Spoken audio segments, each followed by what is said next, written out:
back to the cities in Charlotte. We're all staying safe and well. Another episode of I Didn't Know That. Yes, we'll look at the hard copy of a game. We're going to look at the City versus Forest game. Have a look inside, see what articles, read a little excerpt from one with featuring Alistair Mann today, remembering a couple of crazy goals that involved City and Forest goalkeepers. So join me, we'll have a look through that as well, and just all the facts and oddities from the programme. Yeah, no half and half scarce. We just buy the programme. That's a memento if you're taking your kid to his first game or whatever way. Don't forget, these are now available from Ignition Sports, no longer with Reach Sports. Ignition have took over 2 or 3 of the Premier League clubs' media presentations. They now produce the Match magazine, and you can get subscriptions through Ignition Sports. There's some details on the screen there, or you can just buy individual copies. You don't have to get a subscription. Subscriptions start for £65 for half a season, and obviously a bit more expensive overseas. But yeah, just check that out, guys. Any problems, just let me know. I can point you in the right direction. Yep, so we've got Pep on the cover to celebrate, of course, his contract extension. It included Pep just inside his technical area there, isn't his technical box? So is he usually outside of it? I don't know. They get in trouble, don't they, if you do that? And there's an illustrated storyboard of some of those iconic moments from his reign in charge of City. So see how many of those you can recognise if you've already got the programme, or you can make it out on the screen there. Right, what didn't we know, or did we know we might have forgot about City? Well, yeah, Ruben Dias had a little article called Forward Thinker. Nothing too delicate in there. Obviously, togetherness, character and mentality, said, will drive him and the team on after recent adversity. Yes, but all the normal plaudits you would expect from Ruben Dias. No cutting edge information on this bad run that we finally finished against Forest, although it could start again. When Haaland's penalty made it 15 goal contributions in the Champions League game against Feyenoord, it had taken him 44 matches. Yes, but did you know that previously it had been Ruud van Horsface who'd held the record? He'd actually accomplished that in 45 matches, so Haaland beaten by a game. And that's broken down into 45 goals and 5 assists, and 23 of those and 2 assists were in a City shirt. Yes, so about half, and that's what works out, half and half, doesn't it? As far as goals scored in Champions League, he's now joint 13th alongside Inzaghi and a certain Eusebio. Yeah, remember him? Some old guys like me might.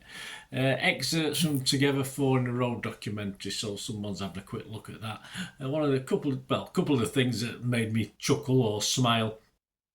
Apparently Kev's knackered hamstring last season was described as like a wet paper towel.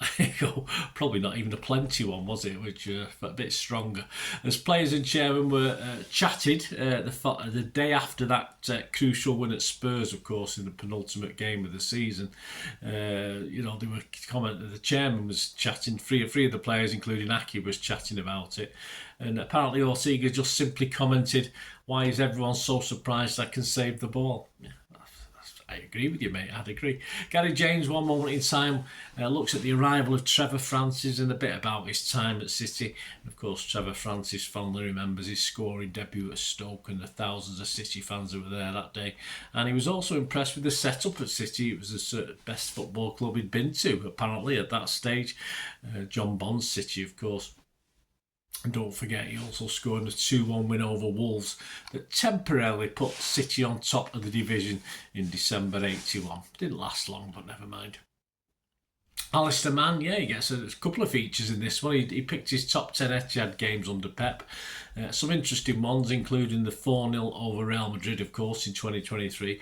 And the game before that, of course, the 3-0 over Bayern Munich as well. I think it was the round before, wasn't it? What didn't we know, or do we know about Forest? Well, currently they're the oldest club in the Premier League. So there you go. Nuno Espirito Santo was a keeper as a player. I think I knew that, but I forgot it.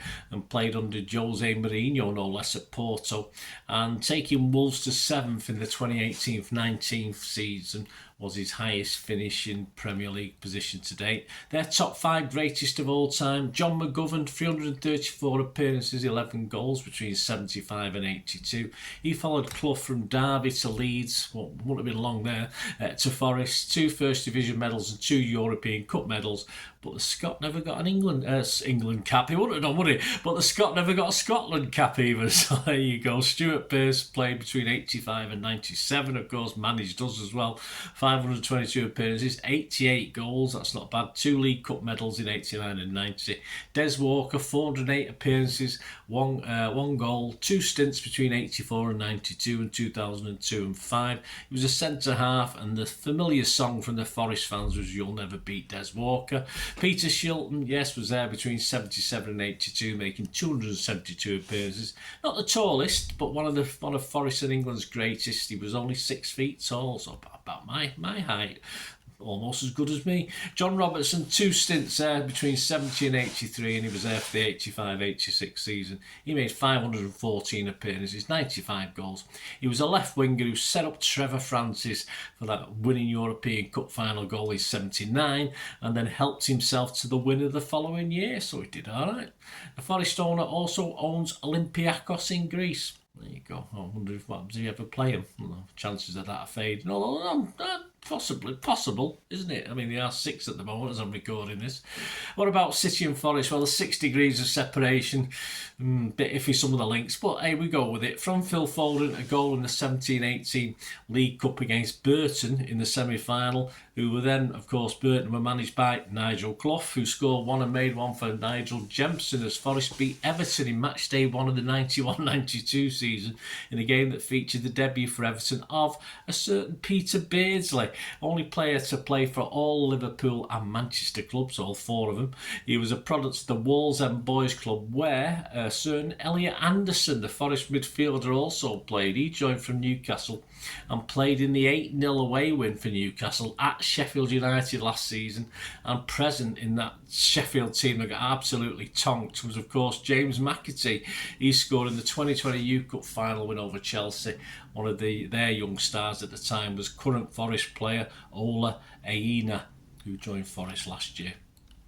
Michael Dawson, the ex-Forest and Spurs and Hull City, gave his best City players he'd come up against. His defence was Joe Hart, Zabaleta, Company, Lescott and Clichy. In midfield, Milner, Yaya, Barry and David Silva. Up top, Aguero and Dzeko. Not a bad lineup, that, was it? And who'd be a goalkeeper? Yes, Alistair Mann remembers 2 bizarre goalkeeping moments in Forest versus City games. So we're going to have to go over to his little piece now to see what he's talking about. One of the greatest goalkeepers of all time, the legendary Italian superstar Gianluigi Buffon, once summed up his profession by saying, "In the end, you need to be a little masochistic to be a goalkeeper, a masochist and egocentric as well." Yeah. Other words have been used for goalkeepers. In truth, it's a quote which often comes to mind whenever I think about games between City and Forest, as the image of an embarrassed goalkeeper sums up 2 of the most bizarre goals I've ever seen, both of which occurred in fixtures between our 2 clubs. The 2 incidents occurred 11 years apart in 2 different divisions, involved 2 different Welsh international keepers, yet both go down as unique. Both are also well worth a trawl through YouTube. Yeah, you've not seen either of these, guys. I'm sure you've seen the City one, but involving the City keeper, but we'll talk about that and check them out on YouTube.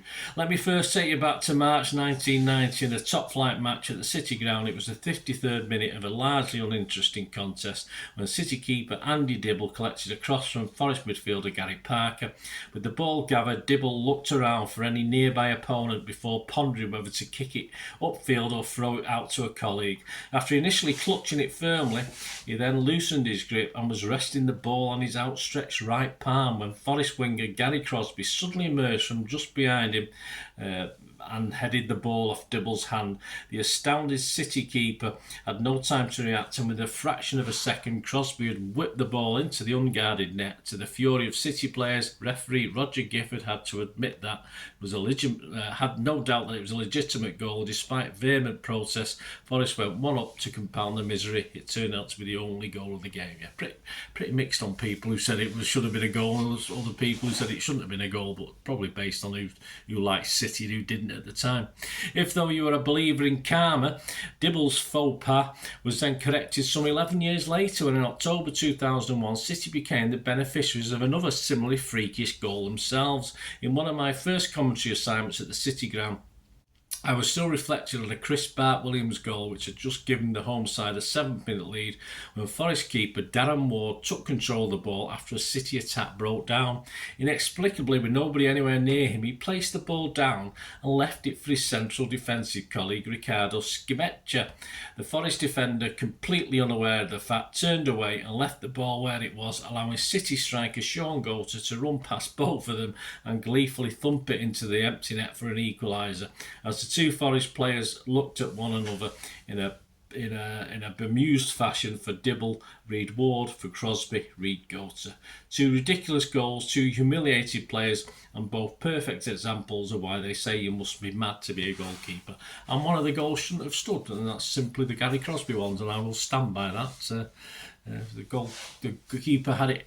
Apparently the law was, if you've got it under control, then obviously that he's actually took it off him while he's got it under control. But anyway, it doesn't matter now, does it?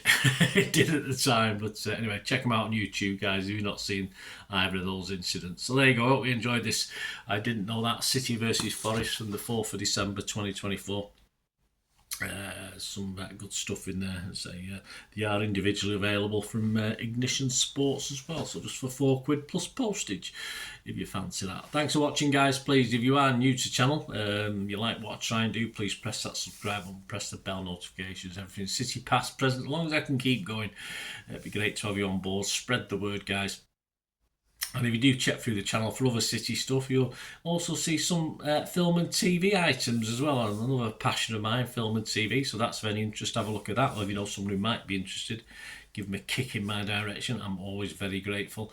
And yeah, if you can help, I'm always after support for the channel. If you can do that for me, it might just be a matter of watching a couple of adverts, something like that, for a few seconds.